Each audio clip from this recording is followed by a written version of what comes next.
Paso a otro tema, señor García. Vale, parece que ahora que el gobierno distrital de Bogotá y el CTI, la Policía Nacional, el Ejército, acabaron con el Bronx, o sea, acabaron físicamente con el Bronx, lo que es paredes, ladrillos, edificios, desalojos. Obviamente siguen andando otros problemas que vamos a hablar de eso más ratico. Pero lo que le voy a comentar es que allá había unos tipos que llamaban los Saiyajines, que eran unos tipos súper crueles. Hay un sociólogo de la Universidad Nacional que se llama David Antonio Navarro, que dice que esa historia de la crueldad de esos Saiyajines viene de atrás, es una herencia de los paracos. Él dice, por ejemplo, que a la gente que ingresaba, tanto a los paramilitares como a las bandas criminales, los instruían, o sea, los preparaban para que se convirtieran en personas capaces de empuñar con destreza un fusil y sin límites de moral o de ética, fueran capaces de perpetrar masacres. ¿Y cómo lo hacían? Esos entrenamientos que le hacían a esos paracos duraban 3 meses. Y la práctica más importante era el ritual del descuartizamiento. ¿En qué consistía? Los comandantes les enseñaban a los reclutas cómo causar el máximo sufrimiento posible al asesinar a sus víctimas. En un espacio abierto, muchas veces en una marranera, los reclutas hacían un círculo como espectadores.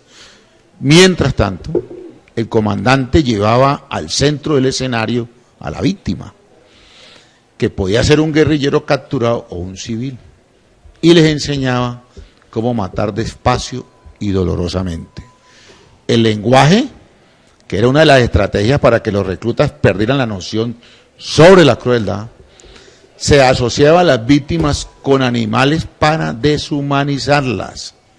Al cuello le llamaban pescuezo y al desmembramiento le decían deshuesar, como deshuesar un pollo.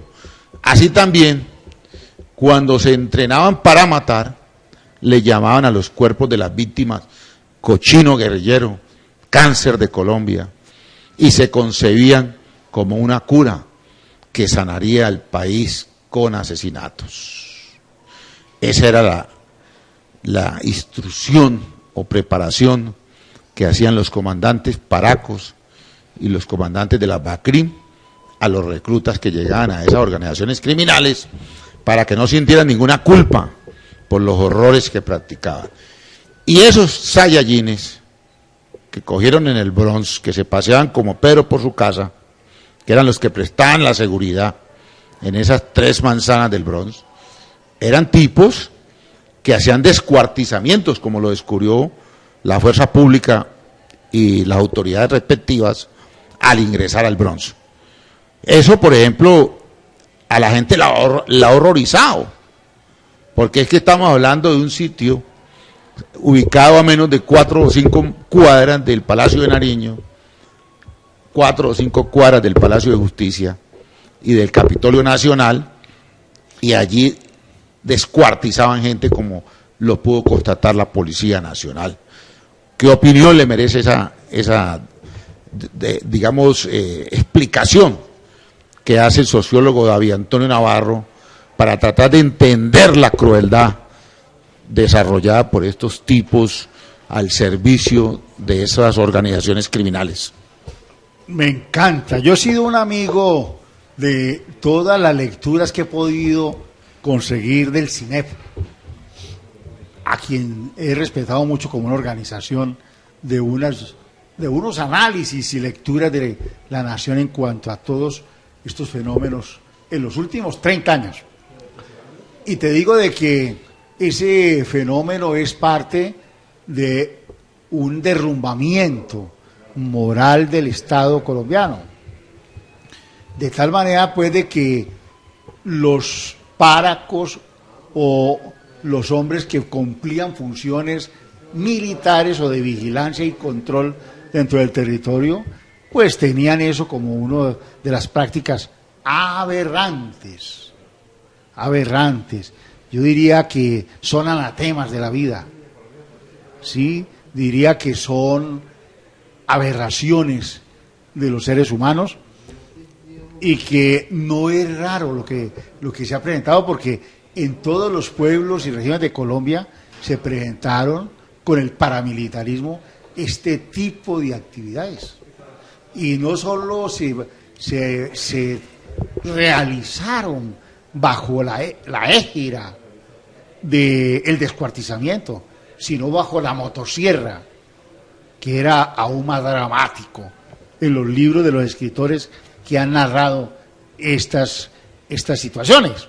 De todas maneras, vamos avanzando. No es mucho lo que hemos hecho con lo del Brom, pero tampoco es nada.